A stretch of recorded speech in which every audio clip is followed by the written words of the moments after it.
দোস্তি দোস্তি লোকৰ মাটিত কিমান কাম কৰ লোকৰ মাটিত কাম নকৰিলে পেট কেনেকৈ ভৰিব এই হুদু এইবোলে এই গাৰ বিষটো অলপ কমাই দিওঁ না এই ৰ সন্ধিয়া লৈ আহিবি আগতে কামখিনি শেষ কৰি লওঁ তোৰ লগত মাল খোৱা দেখিলে মালিকে মোক 12 বজাই দিব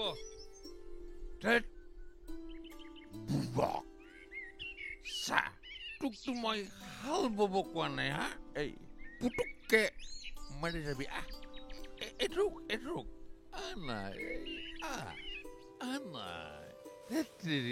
তোৰ লগত বৰ দিগদাৰ মোৰ অভ্যাসটো বেয়া কৰিলি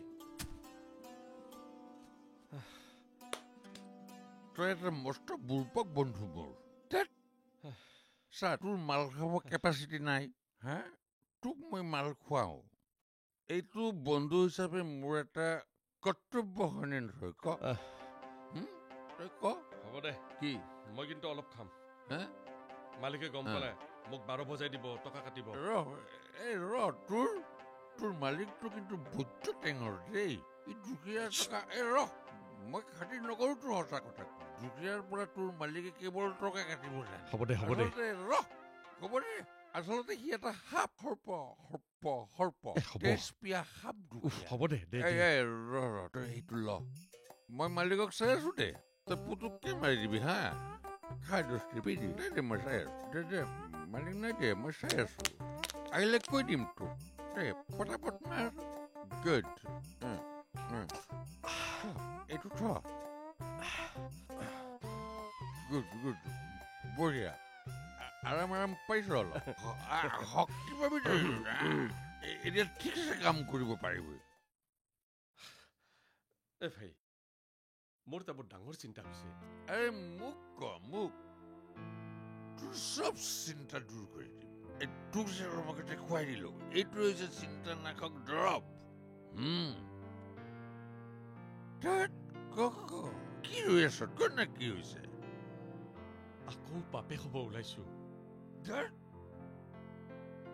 দুখীয়া আৰু ধনীৰ মাজত এইটোৱে পাৰ্থক্য ধনীৰ ঘৰত কোটিপতিৰ ঘৰত এটা সন্তান আৰু আমাৰ খাব নোপোৱা ডাল দৰিদ্ৰৰ ঘৰত সন্তানেই সন্তান কি হব ইমান সন্তান জন্ম আৰে আমাৰ চৰকাৰে কি কৈ আছে চৰকাৰে কৈ আছে নিয়ন্ত্ৰণ কৰ জন্ম নিয়ন্ত্ৰণ কৰ নাই আমাৰ দুখীয়াৰ নিয়ন্ত্ৰণ নাই বাছ কেৱল খাইছে সন্তান জন্ম দিছে আৰু তই ইনকামৰ বাদ কৰি ল'ব লাগিব ল'ৰা কাম কৰি কি হ'ব তোৰ হা আৰে খোৱাবি কি হা পিন্ধাবি কি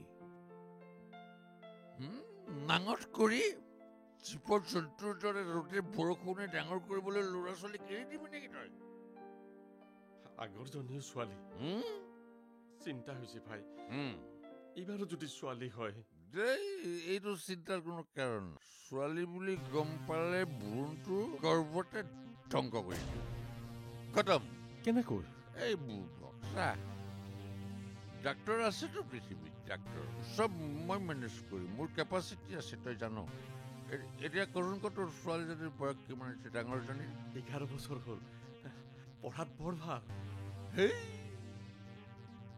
এই গুলিমাৰ তোৰ লিখা পঢ়া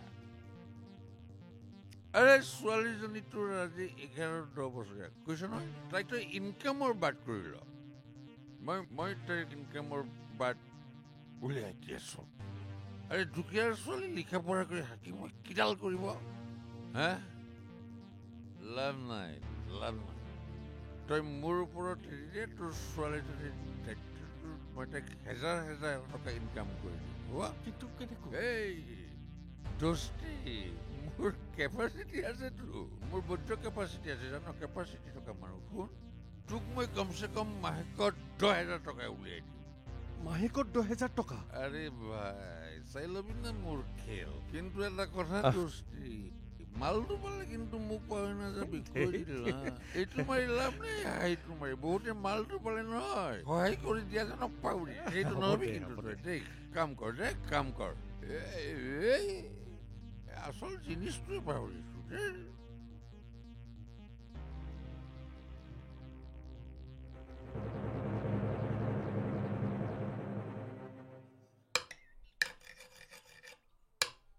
দেউতা মই আহো। নাই ৰ, আজি স্কুললৈ যাব নালাগে। কিয় দেউতা? স্কুল পঢ়ি কি হ'ব? ইনকাম কৰিব লাগে। ইনকাম মই কেনেকৈ কৰোঁ দেউতা? তাৰ ব্যৱস্থা কৰা হৈছে। তই আজিৰ পৰা স্কুল যাব নালাগে।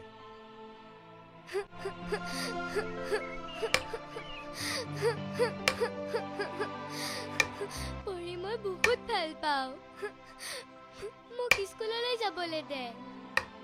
ডাঙৰ হ'লে মই ইনকাম কৰাই দিম নহয়। ডাঙৰ হ'লে মই ইনকাম কৰাই দিম নহয়। ডাঙৰ হ'লে তই নকৰ হবি। মোৰ কিডাল হ'ব? ডাঙৰ হৈ তই দৰকাৰ নাই স্কুল যাবলৈ। আপুনি কি কৈ আছে এইবোৰ? তাইক স্কুললৈ যাবলৈ দিয়ক। তাই ইনকাম কৰাৰ বয়স হোৱা নাই নহয়। ঐ তই যা।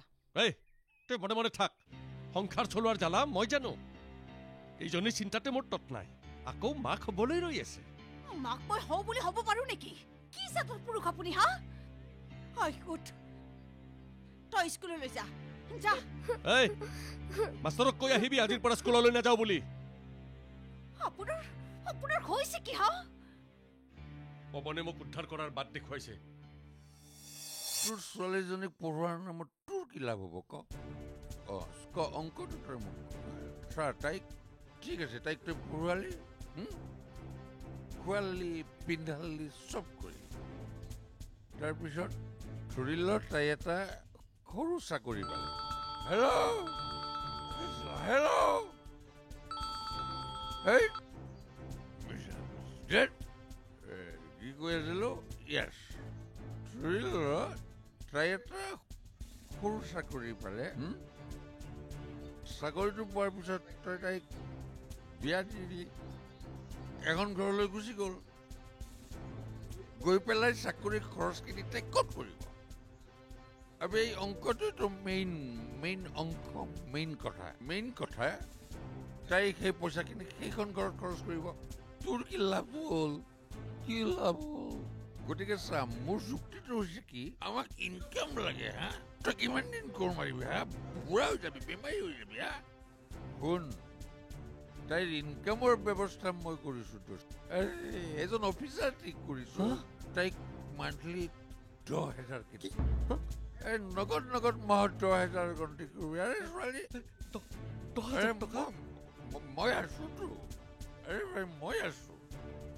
চা, অফিচাৰৰ ঘৰত থোৱাৰ লগে লগে তোৰ ইনকামেই ইনকাম। টকা উৰি উৰি আহিব, উৰি উৰি। আৰু এতিয়া না, আৰু চা, বেছি কাম নাইতো। 3 বছৰীয়া ছোৱালীজনীক ৰখিব লাগে, অলপ বাচন বৰ্তন ধুই দিব লাগে, কাম ফিনিছ। মাহত আহি আছে। এতিয়া না তই বিয়া দিব লাগে ছোৱালীক, না তই পঢ়ুৱাব লাগে, না তই খুৱাব লাগে। আৰে ছোৱালী মানেতো আন্দোলন, বিয়াৰ আন্দোলন, তুলনি বিয়াৰ আন্দোলন, মুঠতে পঢ়াৰ আন্দোলন। আৰে চা, মোৰ 2টা ল'ৰা, দুটাকে মই তামাম টিউচন লগাই দিছো। আৰে ভাই, ইনভেষ্ট কৰিছো, ৰিটাৰ্ণ আনিম। ল'ৰা মানেতো ইনকাম। গতিকে মই ভাল ল'ৰা কৰিম, ভাল মানুহ কৰাৰ কাৰণে লাগি গৈছো। ডাঙৰ মানুহ হ'ব এদিন। বিয়া কৰা আনিলেও লাভ, বিয়া পাতিলেও লাভ। ছোৱালী মানে হৈছে জঞ্জাল। নাই, তই মোক বুদ্ধি কৰি জেলৰ ভাত খুৱাব খুজিছ। জেলৰ ভাত? কিয় জেলৰ ভাত? কিয় ক? সিদিনা কি হ'ল জান? মই মানুহ এঘৰৰ ঘৰত কাম কৰিব গৈছিলো। আচ্ছা। তাত দেখোন পুলিচৰ গাড়ী এখন আহি তাৰপিছত মালিকক ধৰি লৈ গ'ল। কিয়? মালিকৰ ঘৰত সৰু কাম কৰা ছোৱালী এজনী ৰাখিছে। আচ্ছা। আজিকালি সৰু ল'ৰা ছোৱালীক ঘৰত ৰখাটো হেনো অপৰাধ। ৰখাকো ধৰি নিয়ে আৰু থোৱাকো ধৰি নিয়ে। মস্ত বুৰ্বক। আইনৰ কথা কৈছো। সেই ৰাতিপুৱা শুই উঠি ৰাতি শোৱালৈকে আমাৰ আইনেই চলি থাকে। হ'লেও ভয় লাগে। ভয় কৰি লাভ নাই, এণ্ডাৰত চব হৈ আছে। আৰে ভাই, তই বেমাৰী হৈ যাবি, তই কোৰ মাৰি কৈ দিছো। আৰে ছোৱালীজনীক থৈ দিলে 10,000 টকা আহি যাব না। মুঠতে 2-3 বছৰ পিছত মোৰ ল'ৰাৰ ইনকাম আহিব। তোৰ কি আহিব বুবা? তোক মই এটা ভাল দিহা দিছো। তই মোৰ দিহাটো মানি ল তই দেখিবি তোৰ সুখেই টকাই টকা উৰিয়াই আছে এ ভাই ছোৱালীজনীক থৈ দে না কিন্তু ভয় লাগে ভাই বাৰে বাৰে একেটা কথা কৈ থাকে ভুবা মই অফিচাৰ জনক কথা দিছোৱে নাই সি এটা মস্ত বদমাছ মানুহ মদ নোখোৱা মানুহজনক মদ খুৱাবলৈ ল'লে এতিয়া ছোৱালীজনীৰ ওপৰত চকু পৰিছে তলয় আপোনাৰ নিজৰ মগজু নাই নে সি দস্তুত মোক ভাল দিহা দিছে মোৰ কাৰণে সি ভাল মানুহ এতিয়া পেটত থকাটো ল'ৰা নে ছোৱালী সেয়া পৰীক্ষা কৰিম যদি ছোৱালী গৰ্ভপাত কৰাম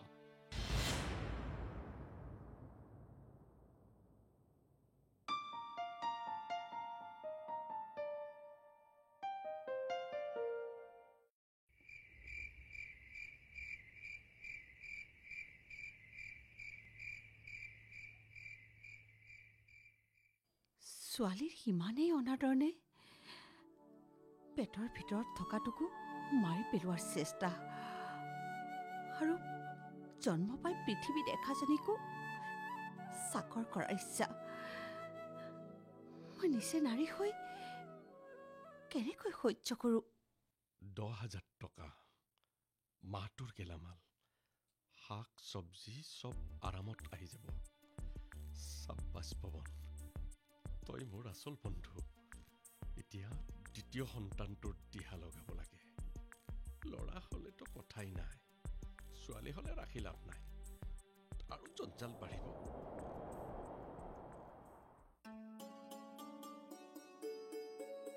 হেই বুৰ্বক বল তইহে আলোচনা কৰোঁ বুলি মোক লৈ আহিছ হেৰি বুৰ্বক তই এতিয়া শুন তই আগতে সোমাই যা শুন তই সোমাই গ'লে কামটো হ'লেতো হ'লেই নহ'লে মই মেনেজ কৰিবলৈ আছোতো এতিয়া বেলেগ বেমাৰী সোমালে 12 বাজি যাব যা তোৰ আৰে মই কৈছো ৰ যা আৰে আকৌ ঘূৰি চাইছ যা বুলি কৈছো যা হা বঢ়িয়া যা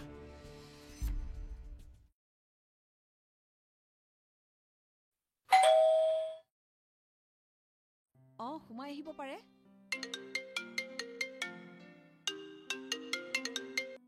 হেল্ল' হয় কওক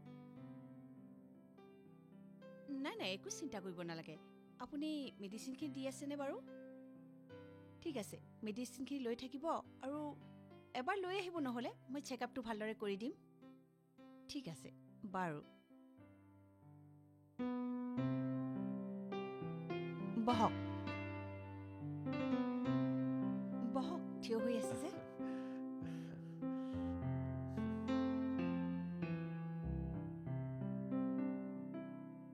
মই আচলতে ঘৰত পেচেণ্ট নাচাওঁ চৰকাৰী বাধা কিছুমান আছে নহয় আপুনি হস্পিটাললৈ আহিব মই বেমাৰী নহয় এটা কথা সোধাৰ কাৰণে আহিলোঁ কওকচোন মানে মোৰ মানুহজনী আকৌ বুজি পাইছোঁ একো নহয় আপুনি হস্পিটাললৈ লৈ আহিব মই ভালদৰে চেকআপ কৰি দিম ঠিক আছে নহয় মানে মোৰ আগৰজনী ছোৱালী 11 বছৰীয়া হ'ল কেতিয়াবা হাজিৰা কৰি কেতিয়াবা গাড়ীত হেণ্ডিমেন কৰিয়ে সংসাৰ চলাওঁ আহিব লগা সন্তানটো ল'ৰা নে ছোৱালী আপোনাক পৰীক্ষা কৰি চালে মই কেনেকৈ গম পাম আপোনাৰ ল'ৰা হ'ব নে ছোৱালী হ'ব মেডিকেল চায়েন্সত এতিয়াও পুৰুষক পৰীক্ষা কৰি চোৱা এই পদ্ধতি আমাৰ অহাই নাই বুজিছে নহয় মানে যদি পৰীক্ষা কৰে মোৰ পৰিবাৰক লৈ আহিম সেইটো কওক মই আকৌ ভাবিলোঁ আপোনাকে পৰীক্ষা কৰি ক'ব লাগে নেকি বোলো যাওক মই মাজতে দুদিন নাথাকিম পইচা পাতি কিমান খৰচ হ'ব আগতে আহি লওকচোন বাৰু ছোৱালী বুলি গম পালে কি কৰিব গৰ্ভপাত কৰাম ঠিকেই ছোৱালীনো এইখন পৃথিৱীত কি কাম নহয় জানো হয় সেইকাৰণে মোৰ ডাঙৰ ছোৱালীজনী লোকৰ ঘৰত কাম কৰিবলৈ বন্দবস্তি কৰিছোঁ বিৰাট ভাল কাম কৰিছে আপুনি পৃথিৱীৰ মহান পিতৃসকলৰ ভিতৰত আপুনিও এজন হয় আহিব দেই এতিয়া যাওক আপুনি ডাক্তৰ নহয় দেৱী আহো বাইদেউ যাওক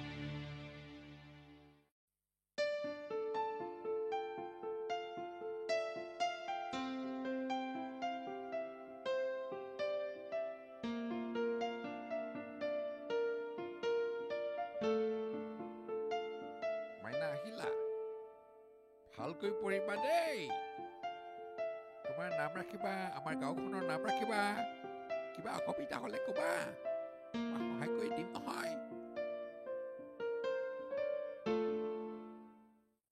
ঐ তোক স্কুললৈ যাবলৈ মানা কৰিছিলো গৈ আছ পঢ়িবলৈ মানা কৰিছিলো পঢ়ি আছ ঐ তই মোক গছৰ মূৰা পৰি ভাবিছ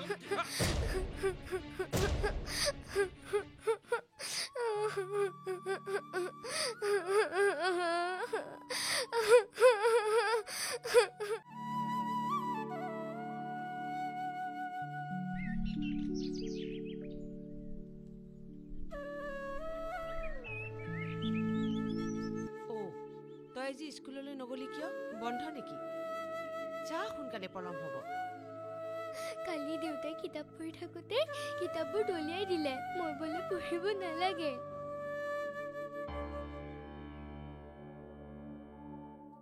আৰে দোস্তি তুই মোক কি উলিয়াই বিচৰা হা মোক অফিচাৰজনক কোন মই অফিচাৰজনক একদম মেনেজ কৰিছোঁ মান্থলি সিটো 10,000কে দিব 10,000 10,000 আৰে মান্থলি গন্তি কৰিবি না ভাই 10,000 আহি যাব আৰে দোস্তি হা? তোক মই এটা ফুল মাল খুৱাই দিম আৰে ফুল মালটোৰ পিছত হ'ব মান্থলি তোৰ কিমান কষ্ট হৈ থাকে মই বুজি পাওঁতো পথাৰত কিমান হাল পাবি হা লোকৰ পথাৰত গতিকে 10,000 টকা পাবি মান্থলি আৰামত খাবি গেলামাল কিনিবি মাছ কিনিবি মাংস কিনিবি বাছ পুটিনাৰ জীৱনটো কি আছে হা আৰে ভাই ছোৱালী ডাঙৰ হ'লেই বিপদ এই মোক কি বুলি ভাবিছে ইমান মানা কৰাৰ পিছত স্কুললৈ গৈ আছে ঐ যা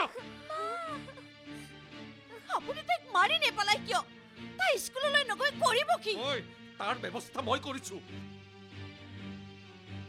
ব্যৱস্থা ব্যৱস্থা আজি সন্ধিয়া তাইক এজন অফিচাৰৰ ঘৰত থৈ আহিম মাহত 10,000কৈ টকা দিব তাইক থোৱাতকৈ মোক থৈ আহক মই কাম কৰি টকা ইনকাম কৰি দিম তথাপি তাইৰ জীৱনটো মই শেষ হৈ যাবলৈ নিদিওঁ চুপ থাক মোৰ ঘৰ মোৰ সংসাৰ মই যি ইচ্ছা তাকে কৰিম মোক ইনকাম লাগে হাজিৰা কৰি মই ঘৰ চলাব নোৱাৰো ঘৰ যদি চলাবই নোৱাৰে সংসাৰ কৰি সন্তান জন্ম দিবলৈ কোনে কৈছিল মোক বহুত বাঢ়ি গৈছে কালিৰ পৰা ঘৰত বহি মদ খাই থাকিব মই কাম বিচাৰি যাম তথাপি মই তাইক পঢ়ুৱামেই পেক পেক কৰি থাকিলে মোক ভাঙি দিম পেটত এটা সন্তানে কাম বিচাৰি যায়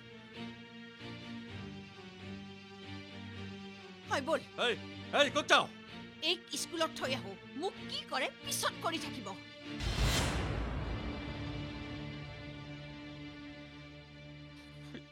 মাইকীৰ দম চুটাব লাগিব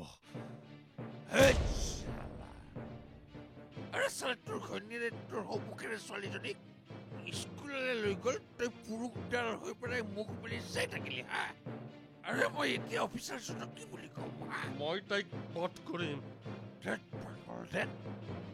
নাই নাই বধ চট ভাল কথা নহয় শুন তই তোৰ ঘৈণীয়েৰক এনেকে দুটা দিবি নহয় তাই যেন গম পাই যায় তই মতা তই মাইকী গম পালি আৰে নাৰীক নাৰীক অলপ দমত ৰাখিব লাগিব দম নিদিলে নাৰী ইয়াত বিহু মাৰিব অফিচাৰজনক কবি কম ক মই কালি মোৰ ছোৱালীজনীক তেওঁৰ তালৈ লৈ যাম মজা বঢ়িয়া চব আৰে দোস্তি হতো এসা আৰে ভাই শুন মুঠতে আমি পুৰুষ ছোৱালীজনী ঘৰত থাকিলে কিডাল হ'ব বল মজা ভাল ডিচিশ্যন লৈছ পাৰিবি তো মই কৈছো উঠ না উঠ পলম হৈছে মাত না ঐ ওলাই নাহ কিয় ডাক্তৰৰ ওচৰলৈহে যাবি বিয়া খাবলৈ নাযাওঁ নহয় আৰু দোস্তি তই আজি ছোৱালীজনীক থোৱাৰ বাবদ নহয় 5,000 টকা এডভান্স পাবি 5,000 টকা এইবাৰ কিন্তু মোৰ টকাৰে মাল খাব লাগিব তোৰ টকা মোৰ টকাৰ কি চিন আছে হ'লেই হ'ল আৰু বলক দুটি সন্তানৰ এটিক চাকৰ কৰো আৰু পেটত থকা যদি ছোৱালী হয় মাৰি থৈ আহো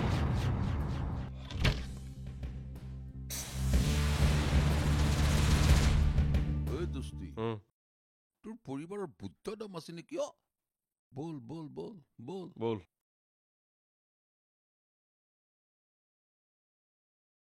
ল'ৰা সন্তান বুলি গম পালে গৰ্ভাৱস্থাৰ পৰা খুব বেছি আদৰ সাদৰ লালন পালনেৰে পৃথিৱীখন দেখুৱাব আৰু ছোৱালী বুলি গম পালে পৃথিৱীখন চাবলৈ ইচ্ছা কৰা এটা সন্তানক ভ্ৰূণতে নষ্ট কৰি পেলাবলৈ আপোনালোক মোৰ ওচৰলৈ আহিছে হয় কিয় মোৰ এইজনী ডাঙৰ ছোৱালী আৰু যদি এজনী ছোৱালী হয় মোৰ অৱস্থা কি হ'ব? অৱস্থাৰ কথা এতিয়াই কিয় ভাবিছে? আগতেই ভাবিব লাগিছিল। আপুনি কিয় ভাবি ল'লে যে ছোৱালী হোৱা বুলি গম পালে ফোনটো নষ্ট কৰিব বুলি? নহয়, মোৰ বন্ধু এজনে কৈছে তাৰ বোলে 2টা ল'ৰা। ছোৱালী হ'লে খুৱাই পিন্ধাই পঢ়াই লোকলৈ বিয়া দিয়াৰ বাহিৰে একো লাভ নহ'ব। ল'ৰা হ'লে নিজৰ ঘৰতে থাকিব, ইনকাম কৰিব, নিজৰ হৈ থাকিব। আৰু সেইকাৰণে ছোৱালী ভ্ৰূণ হ'লে মাৰি পেলোৱাৰ কথা ভাবি আপোনালোকে মোৰ কাষ চাপিছে।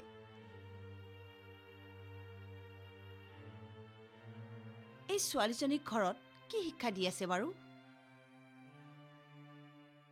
মাইনা, এইফালে আহাচোন। কি পঢ়ি আছা তুমি? What is your name? My name is Asa. I reading class 5. I want to read. But my father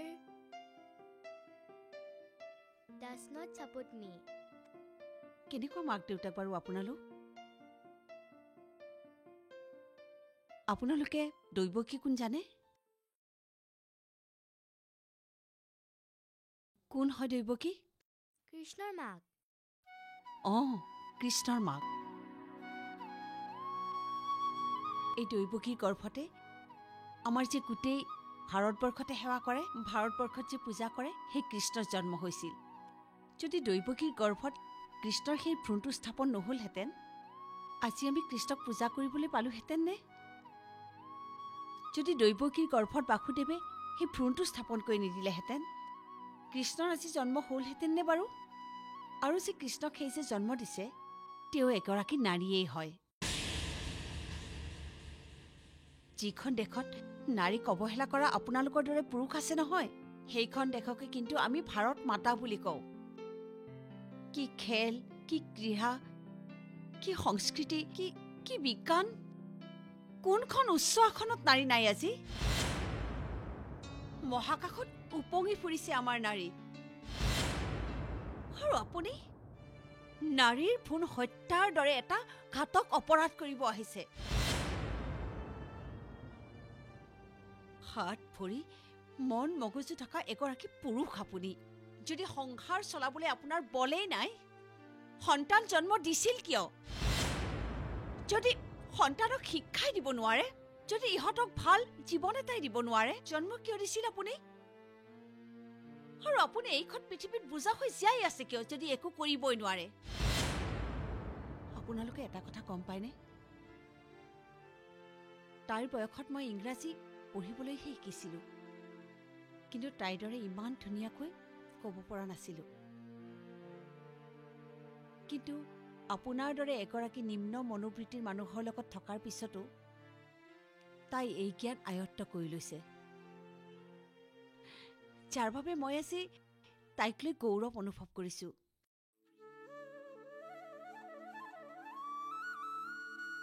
যিগৰাকী ছোৱালীৰ পৃথিৱী জয় কৰাৰ বাসনা আছে নিজৰ জ্ঞানেৰে, সেইগৰাকী ছোৱালীক আপুনি লোকৰ ঘৰত কাম কৰিবলৈ থব বিচাৰিছে? আচৰিত লাগিছে আচলতে আপোনালোকৰ দৰে মানুহ যে এতিয়াও এইখন পৃথিৱীত বাস কৰি আছে। কেনেকুৱা মাক দেউতাক বাৰু আপোনালোক? চৰি বহক, মোৰ পটককে খং উঠি গ'ল। বেলেগ একো কৰিব নোৱাৰিলেও নাৰীক সুৰক্ষা দিবলৈ শিকক, নাৰীক শিক্ষা দিয়ক, নাৰীক আগবঢ়াই লৈ যাওক আপুনি। তাইৰ দৰে ছোৱালী যেতিয়া পঢ়ি শুনি নাম উজ্বলাব, গৌৰৱ কিন্তু আপুনিই বোধ কৰিব। মোক মাফ কৰি দিয়ক। আচলতে ময়ো আপোনাৰ দৰে দেউতাক এজনৰে সন্তান আছিলোঁ। দেউতাৰ তেনেকুৱা মানসিকতাৰ কাৰণে মায়ে মোক দেউতাৰ ওচৰৰ পৰা লৈ আহিছিল আৰু বহুত কষ্ট কৰি পঢ়াই শুনাই ডাঙৰ দীঘল কৰিছিল। আৰু মাৰ সেই কষ্টৰ ফলত আজি মই এগৰাকী ডক্তৰ হিচাপে প্ৰতিষ্ঠা লাভ কৰিছোঁ। এতিয়া কওক, আপোনাৰ পত্নীৰ গৰ্ভ পৰীক্ষা মই কৰিমনে? নাই, নালাগে। মই সকলো বুজি পালো। পৱন মোৰ বৰ বদমাছ বন্ধু আছিল। সি মোৰ মূৰটো খালে। মই তাক একো কৰিব নালাগে, আঁতৰি আহিলেই হ'ল। আৰু শুনক, আপোনাৰ ছোৱালীক পঢ়োৱাৰ দায়িত্ব আজিৰ পৰা মোৰ। একাপ একাপ চাহ খাব। আৰু শুনা, তুমি ভালদৰে পঢ়িবা দেই। তুমি দেউতাক দেখুৱাই দিবা যে তুমি পাখি মিলি উৰিব পাৰা আকাশমুখী পক্ষী। তোমাৰ লক্ষ্য পৃথিৱী জিকাৰ। হেই চালা ভবা কথা নহয় কিন্তু বাটত আছে কণাবিৰি। ৰতনৰ ৰঙামাল খোৱাৰ সলনি ভগামালাই গতি। আনলৈ বুলি বেয়া ভাবি নিজে হৈ আছো এতিয়া লতি ঘটি।